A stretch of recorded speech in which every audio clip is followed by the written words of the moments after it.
abrigo ele tem uma história assim muito bonita, eu acho que tem que passar para todas as gerações, porque é uma história de amor mesmo. Por volta de 1920, 20 e pouco, aqui em Friburgo era muito frio, muito úmido.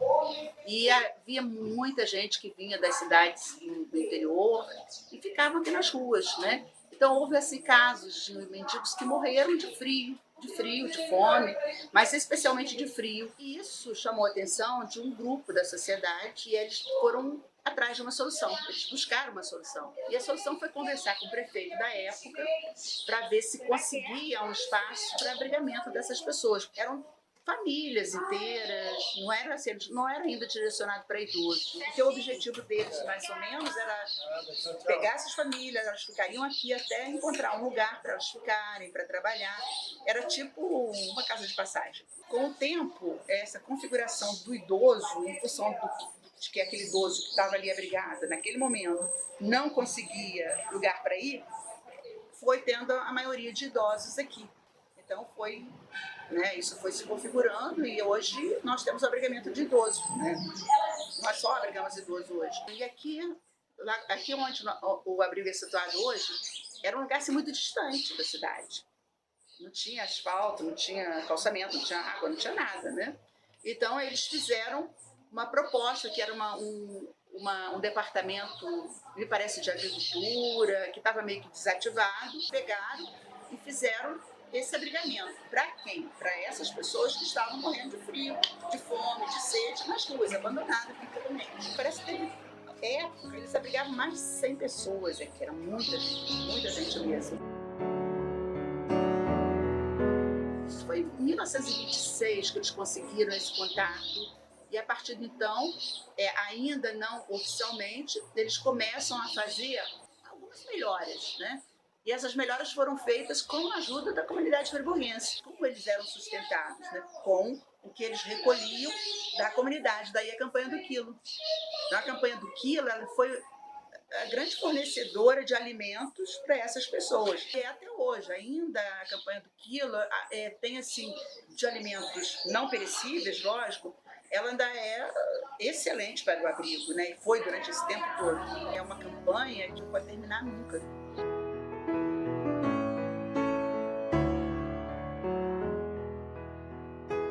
Em 1929 foi o momento em que se celebrou a cessão da prefeitura de um terreno, desse terreno enorme aqui, muito bom, né? A água, está no contrato que a água seria fornecida, porque não tinha água por aqui, tinha um poço artesiano. Era muito deficitário ainda, mas houve, logicamente, bastante trabalho no sentido de se colocar isso aqui habitável. Muita gente cedeu muito do seu tempo para cuidar disso aqui.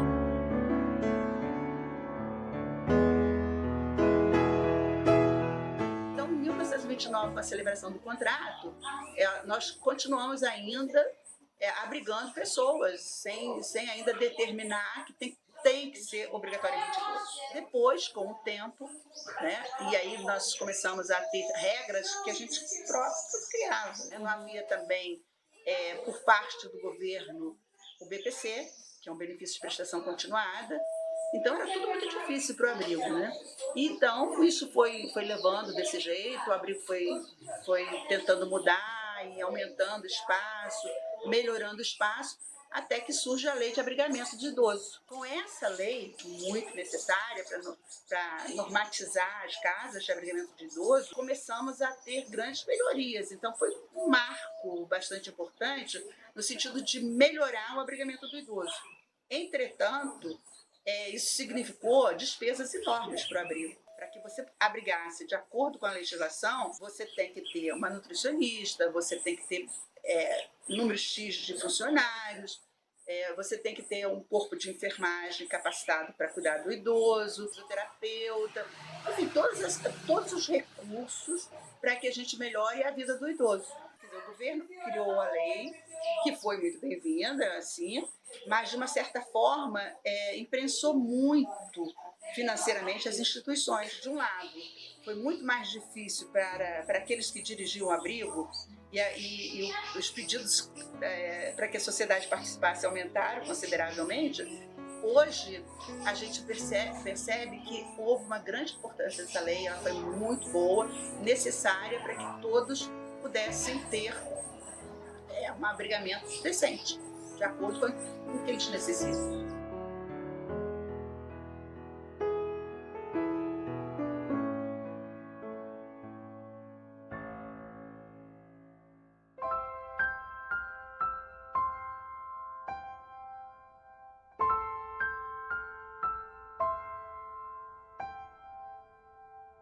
Meu nome é Rosiana, sou secretária do Lar Abrigo Amor Jesus há 8 anos. Um trabalho de muito amor, muita dedicação, né? Muito respeito pelo ser humano e pelo idoso, que geralmente é excluído, né, da família e tornam-se órfãos durante a sua caminhada. Então, assim que eu cheguei, a gente tinha um pouco de dificuldade porque o trato com o idoso é como criança, né? A gente tem que ter bastante mobilidade para poder estar aprendendo também com eles, né? Me afeiçoei logo às meninas, elas gostam muito de pintar cabelo, fazer unha, essas coisas, né? A vaidade, e eu gosto também, e a gente começou a se esmerar nisso. Um dia fazia unha, outro dia ajudava no cabelo. Naquele tempo tinha-se mais tempo até para isso. O corpo, né, da casa cresceu bastante, a gente ficou com o tempo um pouco reduzido, mas a gente ainda faz isso.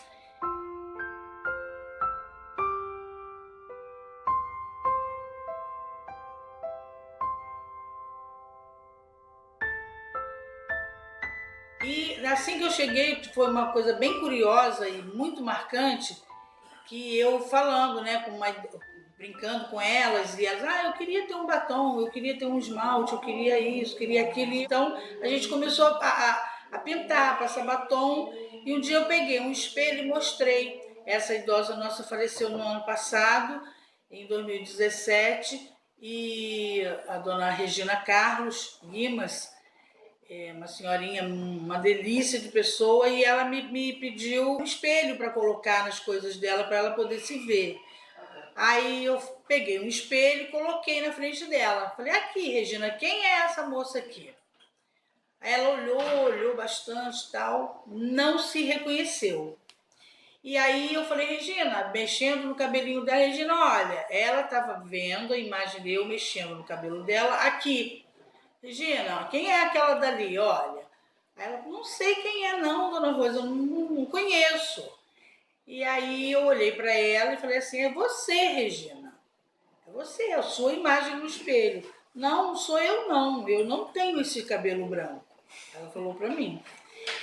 Porque quando ela veio para aqui, ela não tinha os cabelos brancos, né? Ela ainda tinha um cabelo bem castanho, e com o tempo, essa coisa de ficar longe realmente do espelho, ela envelheceu e não se deu conta que aquela pessoa era ela.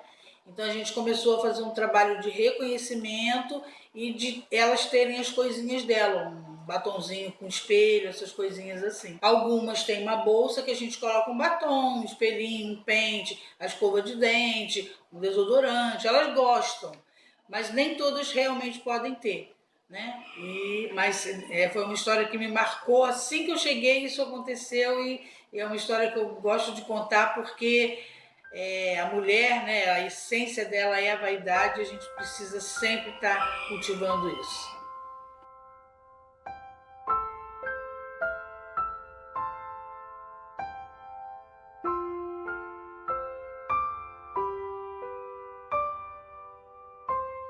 Meu nome é Adriano Freitas, eu sou da Universidade Federal Fluminense, campus Nova Friburgo. Eu estou aqui no nosso estúdio de gravação das videoaulas EAD, de nosso programa de extensão, e onde a gente também grava materiais para televisão, né, comerciais, que a gente tem grandes parcerias com emissoras de TV. Bem, eu estou aqui para falar a pedido da Camila sobre um projeto que a gente realizou em outubro de 2017. Quando chegou em outubro do ano passado, a gente tinha, através da parceria com a InterTV, a possibilidade de utilizar um espaço cultural InterTV que existe aqui em Nova Friburgo, num shopping de grande movimentação no centro da cidade. E a gente resolveu utilizar esse espaço cultural para realizar uma exposição fotográfica de tudo que a gente fez no correr desse programa de extensão. Só que a gente queria mais que isso, então a gente resolveu, além dessa exposição de fotos, realizar atividades todos os fins de semana, que eram atividades culturais e científicas. E uma atividade que estava prevista era um concurso de fotografias para profissionais e amadores. E, na verdade, a gente falou, tá, um concurso de fotografia, mas por que não juntar algo social nesse concurso?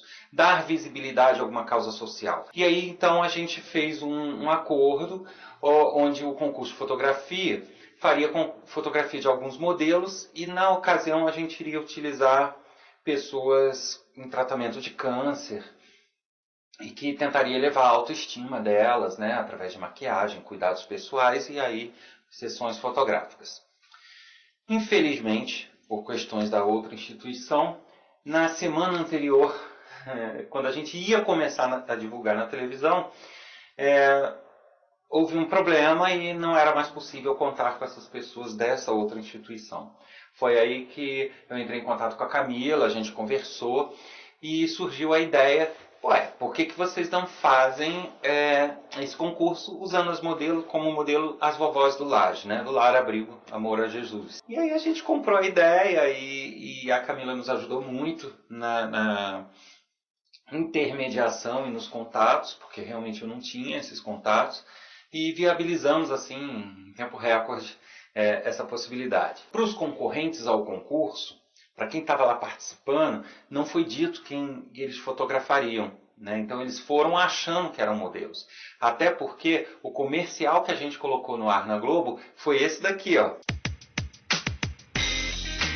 Profissional ou entusiasta de fotografia, participe de nosso concurso e ainda apoie uma causa social. Você pode ter suas fotos expostas no espaço cultural e na telinha da InterTV. Mais informações em www.sustentavida.com. Cultura é aqui. InterTV, cada vez mais perto de você. Viram?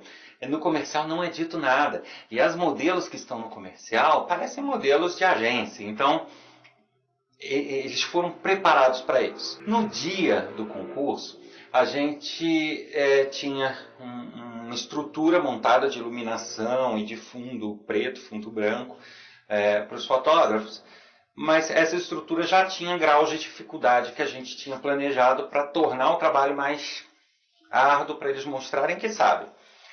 E uma coisa que eles não contavam, né? As vovós do Lar Abrigo Amor a Jesus.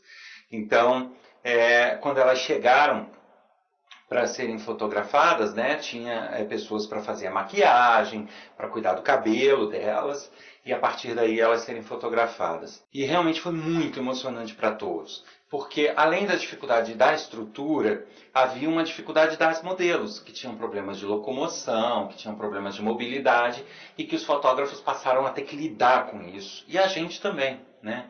Existiam as pessoas auxiliares da instituição, do Lar Abrigo Amor a Jesus, e a gente manteve também pessoas psicólogas e pessoas que pudessem acompanhar o trabalho ali. E foi tudo assim, foi um clima absolutamente comovente e alegre. Como eu falei, foi uma das ações mais emocionantes. Tinha fotógrafa que usava o tempo de fotografia que ela tinha chorando, né? Foi uma coisa assim, incomparável. Eu não tenho parâmetro para comparar isso com ação nenhuma, né? Foi realmente muito tocante, muito comovente, e que não tem uma pessoa que não estava lá naquele dia que não falam a mesma coisa, que se surpreenderam, se chocaram, que mudou alguma coisa na vida delas, e que realmente foi uma experiência assim das mais maravilhosas que a gente teve.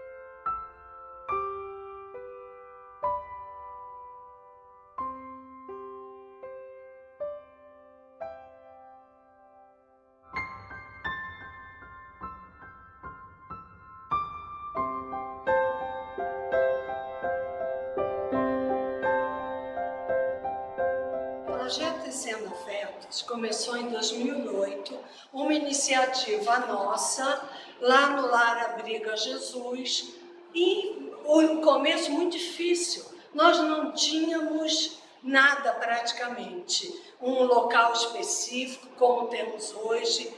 E eu sou arte-terapeuta. Eu sou recreadora, também trabalho com arte.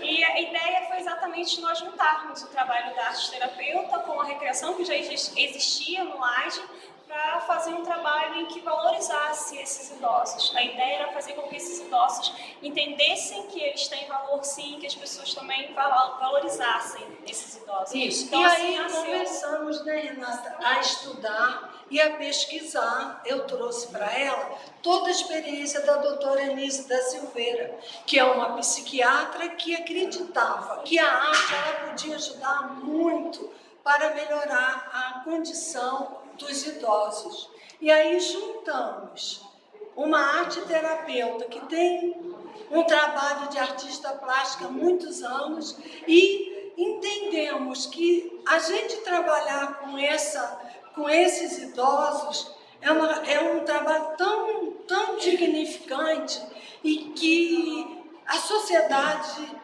não vê, a sociedade, como eu disse no meu texto, ela é cega, ela é pesada, ela não dá valor a nada disso. Então a gente vai lutando e a gente vai tentando com muita dificuldade. Quebrando paradigmas, né? E por isso estamos aqui, com a ousadia de nem com um pouco que nós conhecemos, trazer para essa cidade, desde o ano passado que a gente tenta. E esse ano a gente está tentando cada vez melhorar e mostrar que é possível sim, basta querer, ter vontade e possuirmos. Infelizmente não temos ainda, mas temos assim uma política que nos apoia. Esse ano são 5 artistas e a gente veio com a apresentação das Garatujas. Por quê? Aí outro, o projeto Tecendo Afetos não é só a arte plástica. A gente faz modelagem, a gente trabalha com barro, sabe? Tem música, tem cinema.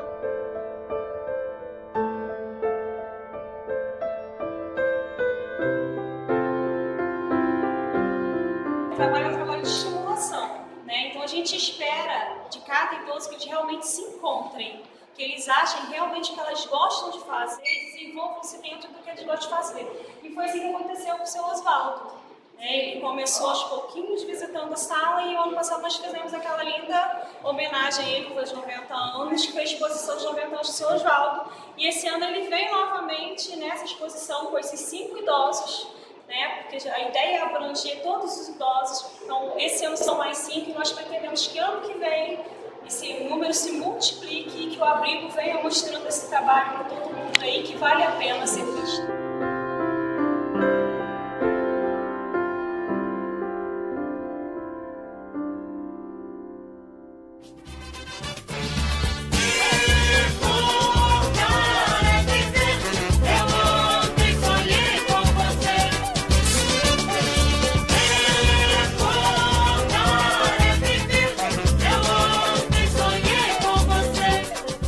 Muito mais ampla do que em si o entretenimento. Porque isso vem de uma abordagem que já vem rolando há muitos anos, começou no exterior, que tem a ver com a Organização Mundial de Saúde. E prevê que com os anos a população está mudando as características, ou seja, a população idosa está aumentando. Isso tem um princípio. Os estudiosos, os médicos, as pessoas que trabalham com gerontologia e tudo, entenderam que é necessário dar uma atenção maior à população idosa. Essa é a questão. Entende-se que é importante que o senhor e a senhora venham estar em vida ativa, venham continuar produzindo. É o que nós chamamos de envelhecimento ativo. Eu tenho que criar atividades para que as pessoas, esses senhores, não entrem numa apatia e comecem, até uma questão das próprias dificuldades, enfermidades e coisas que acontecem com eles vão parar de ter vida ativa. Essa é a ideia. A partir daí, surgiram várias atividades. Arte-terapia, a musicoterapia, a parte esportiva, educação física, teatro. Existem grandes propostas de atividades para que o senhor e a senhora venham manter a vida ativa, venham continuar criando, venham continuar a questão da alegria, venham continuar produzindo e se sentindo vivos. Muitos deles, em função das situações, eles vão se fechando, não querem mais conversar, não querem mais sair do quarto. Então a nossa luta é essa, é mantê-los ativos, propor a eles essas atividades que venham estar sempre despertando esse lado.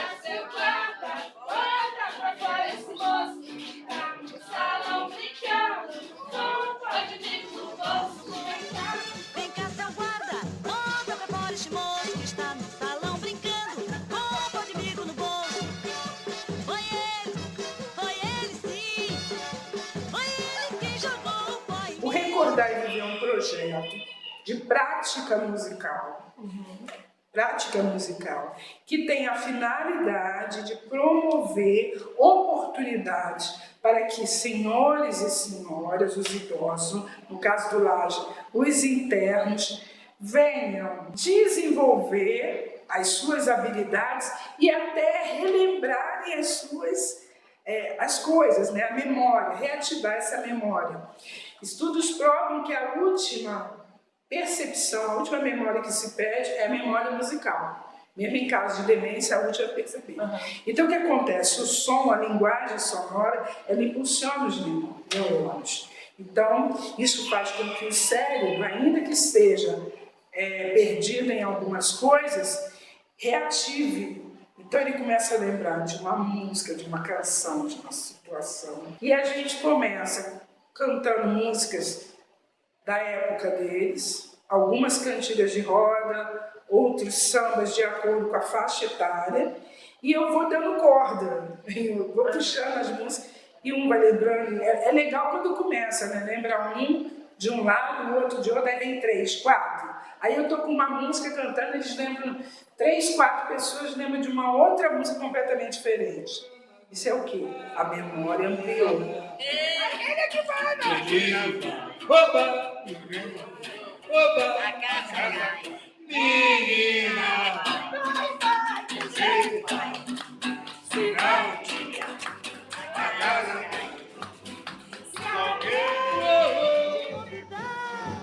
Pra tomar banho, empaquetar, pra piquenique. O interessante da música é que a música, no caso dos senhores que ainda têm a sua audição, aquilo vem mais rápido, quer dizer, ele está, como no caso da Dona Ruth, lá sentada no coreto, escuta uma música, ela está lá no mundo dela. No caso dela, ela tem uma questão, então ela está no ar. Aí começa a escutar a música, então aquilo vai entrando, e ela, aí ela está marcando tudo, você não sabe nem o que está. Quando vê, ela começa a cantar. É o que acontece aqui dentro. Esse trabalho eu fiz, aqui não é o primeiro lugar que eu faço. Eu já fiz no passado, numa outra instituição. Naquela época, quando eu fui convidada a fazer o trabalho com os senhores, a prática musical, quem me convidou é uma médica, então ela sabia do que se trata. Mas eu entrei sem saber muito bem o que eu estava fazendo. Quando eu fui percebendo que eu estava cantando, às vezes eram casos de pessoas com situações bem complexas, né, de casos de demências, Parkinson, coisas muito mais profundas.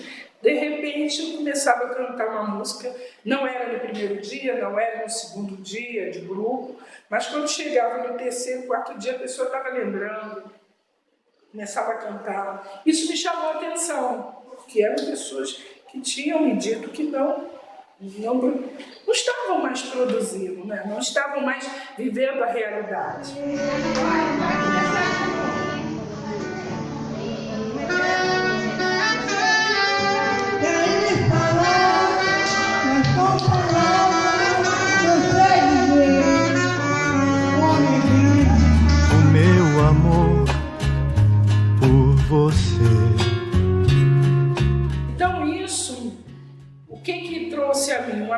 aprendizado e despertou a curiosidade no sentido do efeito que a música pode trazer ao cérebro e o quanto a música pode cooperar para situações assim. Então eu me senti muito feliz, começa a ver os resultados, né, ao longo do tempo. Tem um senhor que falava comigo assim, ele hoje já faleceu, mas era um homem muito culto, ele ainda estava conseguindo ter o prazer de ler, mas algumas coisas ele não queria mais fazer. E ele começou a participar da atividade musical, e quando ele, uma das últimas vezes, ele disse para mim assim, quando eu participava da aula de música, isso na época de Villa-Lobos, né, tinha a prática, a aula de música na escola. Então ele disse que o professor era muito rigoroso e dizia a ele que nunca ele iria cantar e que a partir daí ele desistiu de cantar. Depois de muitos anos, ele já idoso nessa instituição, ele começou a participar, foi convidado a participar do grupo de música. Depois de um bom tempo cantando, ele estava cantando, mantendo o ritmo, a tonalidade, sem desafinar, dentro da idade, né, da voz dele, mas cantando bem. Aí ele falou assim, pois é, professora, me disseram que eu nunca seria capaz de cantar. Hoje eu estou cantando. Aí eu falei com ele, tá vendo? Você ainda respira, você ainda está vivo, você pode resolver fazer coisas. Daí isso me chamou muita atenção. Quer dizer, de alguma maneira, ele estava conseguindo realizar um sonho de cantar. E que, de repente, naquela época, em função de um momento, né, a forma que a educação era no passado, ele foi tolhido disso, e ele se sentiu conquistando isso aí. Eu me lembro direitinho, ele pegava o microfone com alegria, e estava curando emocionalmente. Todo meu tesouro, tão charmosa da cabeça aos pés, vou lhe amando, devorando, mais uma vez, agradeço a Deus por que me fez, oh coisinha tão bonitinha do pai, Oh, coisinha tão bonitinha do pai, charmosa tão... Então, o projeto Recordar e Viver, ele tem como título o nome de uma canção, que é um samba, muito de carnaval. Recordar e Viver. Eu ontem sonhei com você. O nome dessa música, no trabalho, está dizendo exatamente isso. Olha, recordar e viver, é bom você lembrar. Se você ria muito quando estava com a família e, de repente, por algum motivo, você não está mais com essa família hoje, lembra disso. Se você lembra, é sinal que você amou, é sinal que você viveu, é sinal de que você teve toda uma história. Então, lembra disso, porque isso faz parte da vida. Isso faz com que você brilhe. Isso que é o Recordar e Viver. É um projeto de prática musical, né? E essa prática musical é exatamente para, além de todos os benefícios, também despertar a memória. É um lado que a gente tem trabalhado.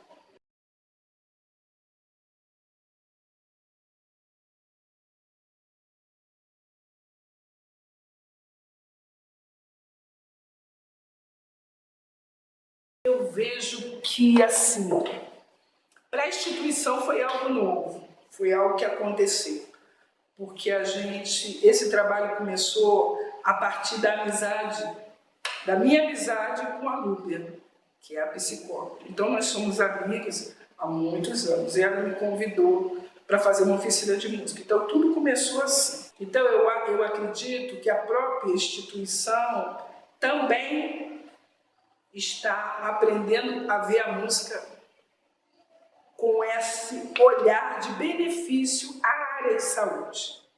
A música cooperando para a saúde. Porque quando fala em música, a primeira coisa que a gente pensa é se sentir bem, dançar. Você não pensa muito, até porque isso é uma questão que a pessoa aprende estudando. Os benefícios neurológicos, os benefícios cognitivos.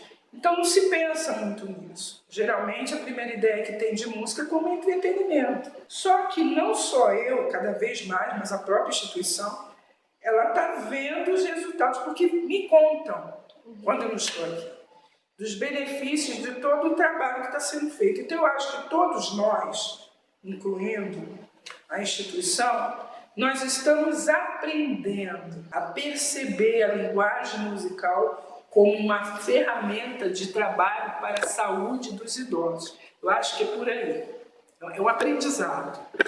E é muito interessante que a gente vê no grupo as diversas situações. Então, tem pessoas que você desenvolve um bom trabalho, mas para você desenvolver, você cantando de longe está tudo bem. Você pega o microfone, mas tem pessoas que isso não faz efeito. Eu descobri com o tempo. Tem pessoas que você tem que cantar olhando nos olhos e dizer, olha para mim, olha. Aí você começa a gritar, fulano! Quer dizer, o Recordar e Viver não é só musical, tem um lado teatral também. Existe toda uma cooperação, porque tem casos que não vai ser um rádio que vai resolver. Ele tem que te olhar, porque alguns estão longe. E esses que estão mais distantes precisam de uma atenção maior. E a gente hoje tem aprendido no Recordar e Viver a nivelar os trabalhos. Tem um momento de ouvir, tem um momento de dançar, tem um momento de olhar nos olhos. Tem alguns casos aqui de cadeirantes que eu tenho que pegar o braço e fazer isso, porque ele não vai cantar. Então ele vai interagir comigo movimentando o corpo. Ele vai interagir comigo olhando para mim, sorrindo. Então são diversas situações e todas essas situações a gente ganha ponto. Porque sabe qual é a nossa luta no caso? É fazer com que aquele senhor e aquela senhora acredite que ele está vivo e que ele tem condições de ser feliz aqui. Mesmo não estar morando com a família por motivos diversos, não interessa. Hoje ele respira, hoje ele pode fazer.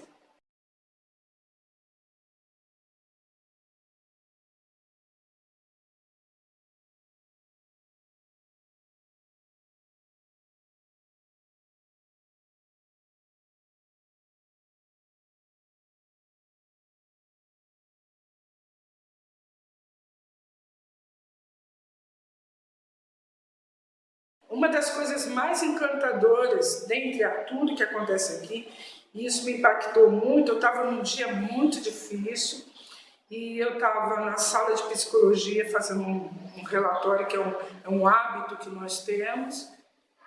A dona Ruth estava no coreto do laje, no cantinho dela, sozinha. De repente eu escutei a dona Ruth cantando um hino, A Minha Pátria Está no Céu, com o grande Deus de Israel.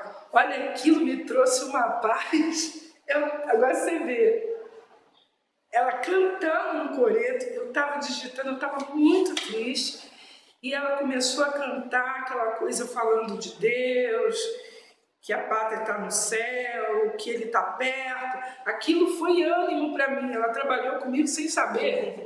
Então não é só a gente que dá a oportunidade para que eles sejam beneficiados.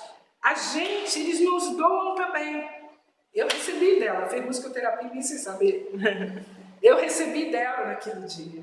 Uma outra coisa que é encantadora e que é muito legal é quando o seu Valdir dança. O seu Valdir é um senhor que tem problemas de visão, quase não enxerga, está vivendo um outro momento na vida dele, mas quando ele escuta a música e a gente fala, vamos dançar?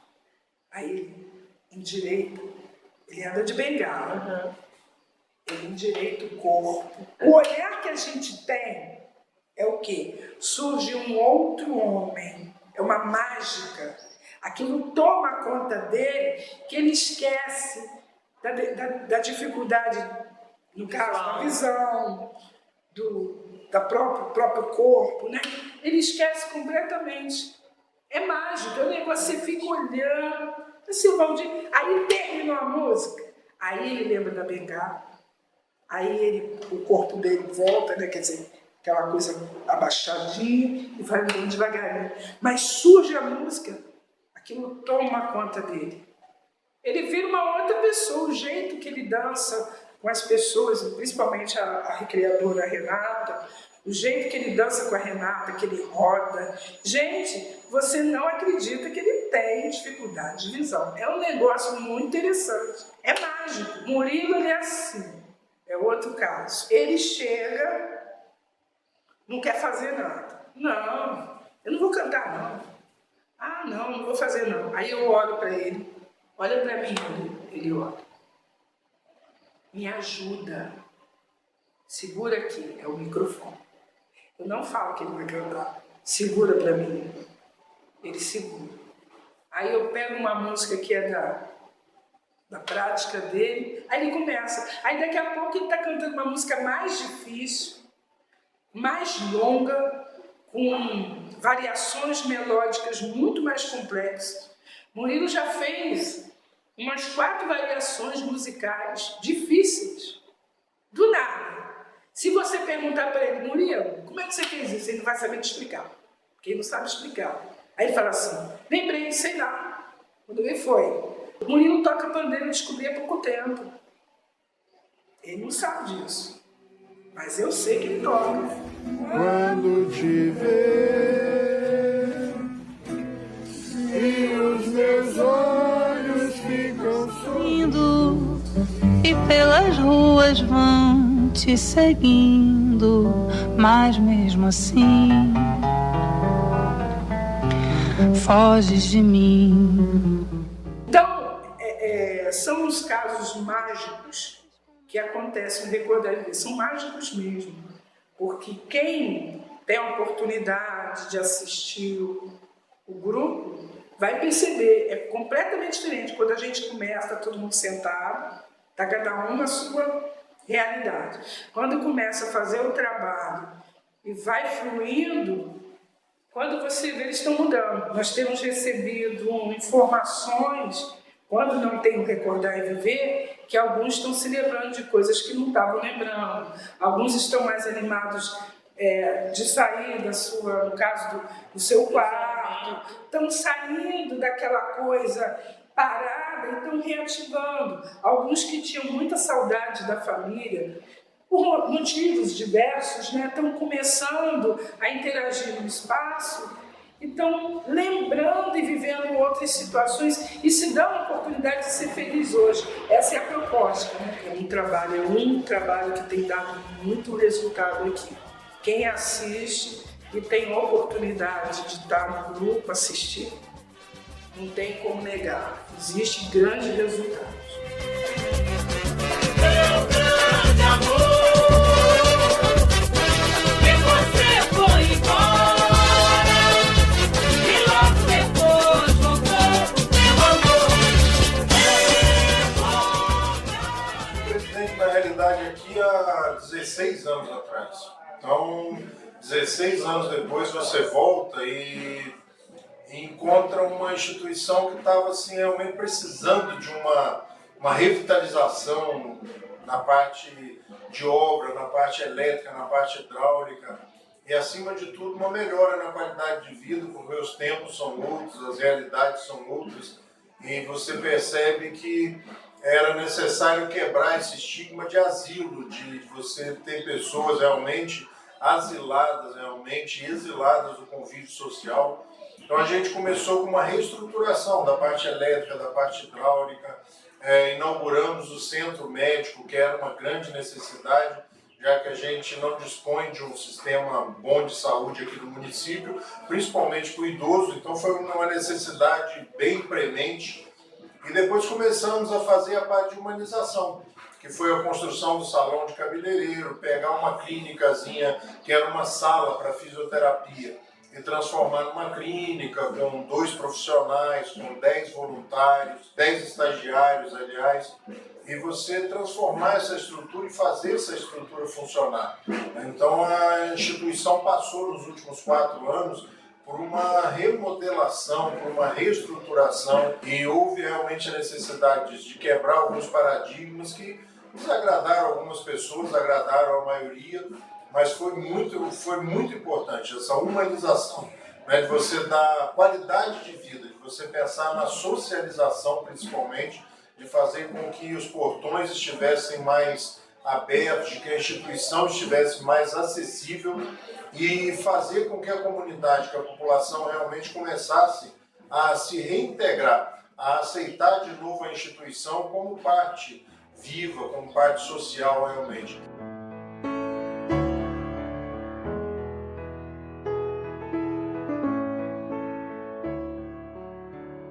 Eu sou técnica de enfermagem, essa aqui é a Luciana, cuidadora, faz parte da equipe, é a minha chefe, Luciane.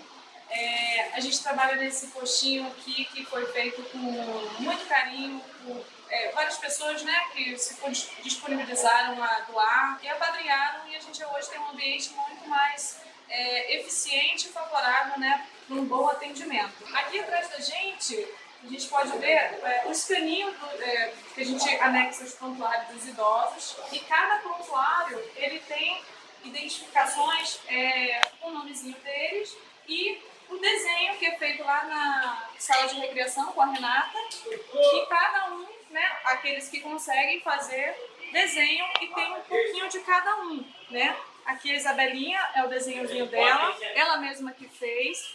É uma coisinha muito, muito mimosa, um carinho que o pessoal da recreação vem tendo e tem esse cuidado de ter essa preocupação em colocar, né, personalidade de cada um. Temos também a Isabel, gosta de cachorrinho, o Honório, que adora cachorrinho também. E aí colocar na foto, como ele tem uma deficiência de cego e mudo, ele não consegue e também não tem uma boa coordenação, aí ela colocou aquilo que ela sabe que ele tem mais apelo. Você traz, né, mais humanização para a equipe, para a equipe que está ali lidando com eles, e para as pessoas, até os parentes que às vezes, muitas das vezes, acaba não tendo um contato que a gente gostaria que eles tivessem. Chega aqui, de repente eles podem vir pegar, e às vezes eles não sabem nem que o idoso, né, que aquele familiar gostava, né, desse tipo de coisa que está personalizado aqui no prontuário. E eu acho isso importantíssimo até para a equipe, porque hoje, por exemplo, a gente pega um prontuário desse, além de ter a personalização, né, que coloca o desenho deles, tem aqui um resumozinho, né, da história dessa idosa. Né? A Isabelinha, né, conhecida como Bebel, foi institucionalizada em setembro de 76, tem um filho residente em Amparo, analfabeta, gosta de bonecas, ó, e aí acaba trazendo também um pouco da própria idosa. E isso eu acho importantíssimo, sim. O Prosper, ele adora celular, ele pede em todas essas festinhas de final do ano, ele pede um celular, já pediu um computador, mas ainda não conseguiu. E ele é conectado, ele tem o Facebook dele, ele tem o WhatsApp, ele é super conectado, e isso é importantíssimo. Aqui, logo aqui atrás, a gente tem, né, o nosso quadro de comunicação multidisciplinar, e a gente tem a equipe, né, e as outras equipes vêm aqui e colocam o nome de cada idoso e as observações para melhorar também a comunicação. Por exemplo, o idoso apresentou alguma patologia ou um quadro de sintoma. A gente vem e coloca aqui para a médica, anexa no prontuário do idoso e no livro de ordens de ocorrências. Isso é importantíssimo para melhorar a comunicação de todas as equipes. Fisioterapia vem aqui, ver qual é o problema do idoso, por que ele está indisposto, por que ele não está conseguindo fazer fisioterapia, e já tira dúvida, pega o prontuário do idoso e pronto. Aqui a gente tem os escaninhos que a gente anexa todas as medicações dos idosos. Cada sacolinha tem o nomezinho do idoso, e aí a Ana Paula, né, que ela é responsável pela farmácia lá em cima, ela fica na responsabilidade de colocar a medicação nos horários que cada idoso toma, né, de acordo com a prescrição médica. E aí cada idoso tem seu nomezinho, né? A Renata tem a preocupação de colocar um lado rosinha, que é para os meninos, o outro lado azulzinho, que também eu acho uma gracinha, que ajuda a gente a... Pegou uma bandeja, bota só do feminino, só do masculino, e isso também facilita nossas vidas. Além de todas as medicações extras, né, que a gente pode usar durante o dia. Aqui é a nossa intercorrência, importantíssima para dar uma atenção mais mais é o idoso que está debilitado, que está precisando de mais atenção, e não precisando levar ele para o Raul Sertã, né, dando um tratamento mais humanizado aqui no Intercomércio. Porque só em você não precisar ter essa demanda de levar para o Raul Sertã, você ter um ambiente desse, que é um ambiente, aqui a casa deles, pertinho, e todas as meninas da cozinha, da lavanderia, né, que tem esse carinho, vem aqui, visita. Já no Raul Sertã a gente não ia conseguir, já no hospital a gente não ia conseguir ter essa aproximação da equipe. Então já aqui mesmo no Laje, tendo essa salinha, até os funcionários eles vêm, cadê a Zenira, ela tá bem? Ou cadê a fulaninha? O que aconteceu? Tem essa preocupação de visitar isso para a equipe e para os idosos, acho que a gente vai ser fundamental.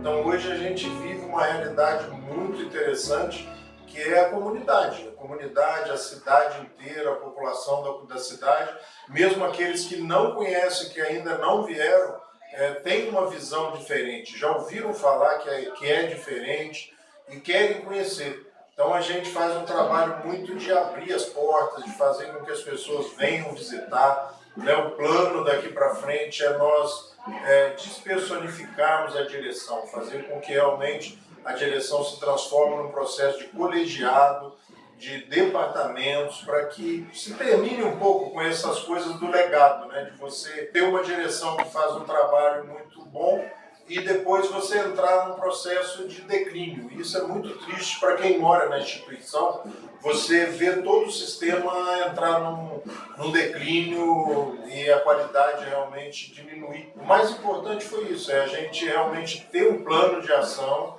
e fazendo as obras numa marcha contínua, fazendo com que realmente a qualidade de vida fosse o alvo imediato. Embora as pessoas não tenham entendido no início e pensavam que eram só obras, né?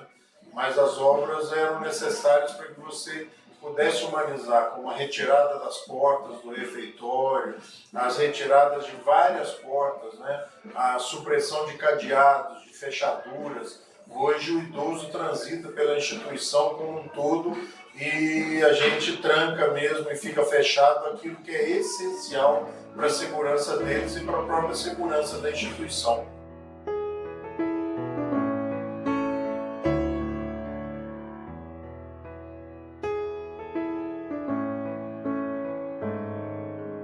Na realidade, o Amigos do Laje começou 2 anos antes, né, de nós assumirmos a direção. Foi na gestão do seu Elcio que ele convidou o Amigos do Laje para criar esse grupo para fazer os eventos.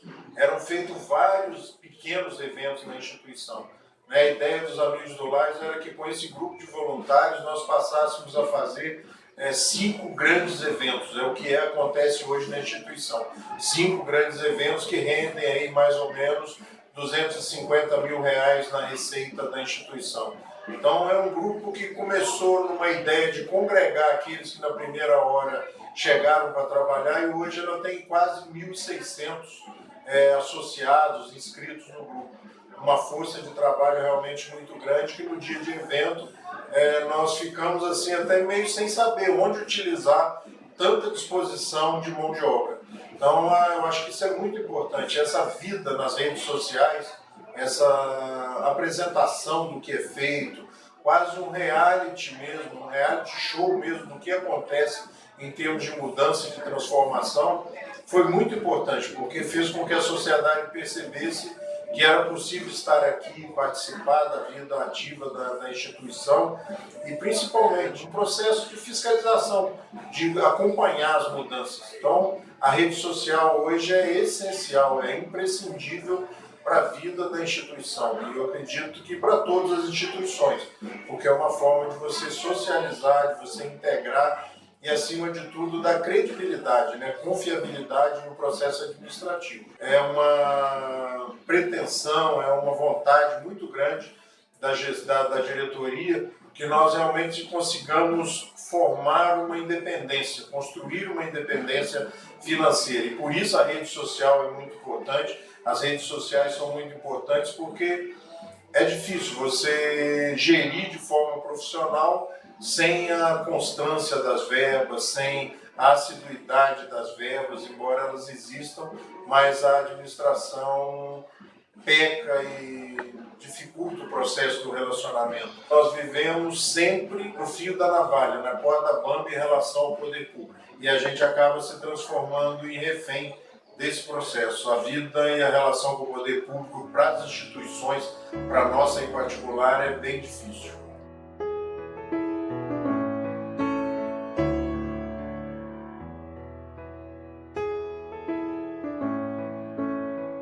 As normas que nos são impostas, elas visam o bem-estar do morador, do abrigado, e visam também o bem-estar do colaborador. Mudar fisicamente é fácil, você reestrutura fisicamente. Agora, a mudança dessa política de funcionamento, dessa realidade, né, no relacionamento, ela é gradativa, ela é fruto de um esforço contínuo. Aos poucos nós fomos nos adequando de acordo com as exigências, né, com as legislações e com a implantação, né, dessas normas, a instituição foi se adaptando. E por outro lado, eu acho que são normas totalmente necessárias, porque a gente sabe que em alguns momentos, em alguns casos, em algumas instituições, as normas mais elementares, mais primordiais não são cumpridas.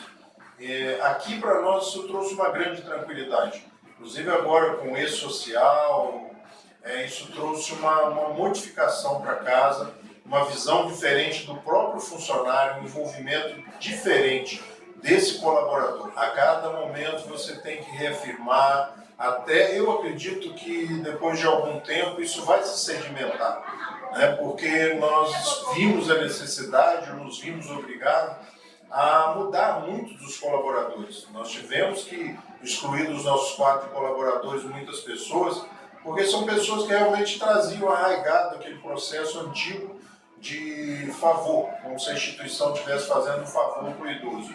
E hoje, quando nós contratamos, nós estamos tomando alguns cuidados que não tomávamos mesmo na nossa gestão, na contratação, visando essa característica do cuidador, do profissional da área de saúde e das outras áreas, para que haja realmente uma humanização nas relações. Porque essa eu acho mais complexa e só pode ser fruto de uma mudança profunda, não é uma mudança aparente. As normas nós temos que cumpri-las e eu acho que são boas, porque elas trazem segurança para aqueles que estão momentaneamente vivendo numa instituição, mas dificulta administrativamente o cumprimento. É questão de se adaptar e é questão muitas vezes de falta de bom senso, porque são normas que muitas vezes se apresentam como quase impossíveis de serem cumpridas, mas a instituição tem convivido bem com isso.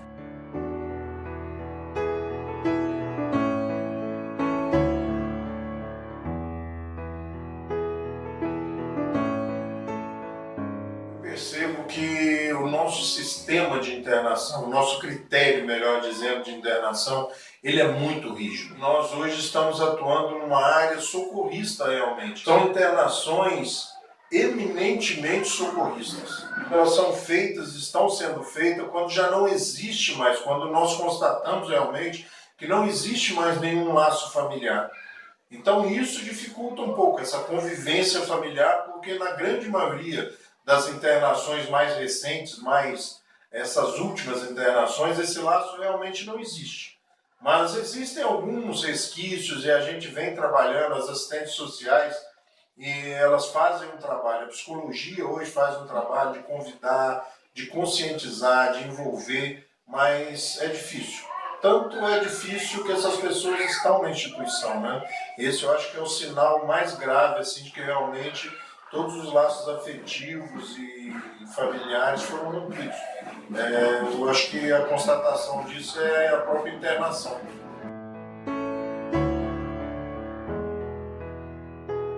Nós temos, não só na nossa cabeça, mas no papel, a gente fez questão de colocar isso no papel, um plano ainda para 6 anos na gestão do Laje. É um plano de fazer com que haja uma independência financeira, uma estabilidade financeira da instituição e a implantação realmente dessa visão diferenciada de socialização, de integração, de de fazer com que as pessoas realmente abandonem, né, esses paradigmas de que essas pessoas não são da sociedade, não fazem parte mais da sociedade. Eu acho que a gente tem nesses 6 anos aí essa grande luta de fazer com que alguns paradigmas sérios sejam quebrados.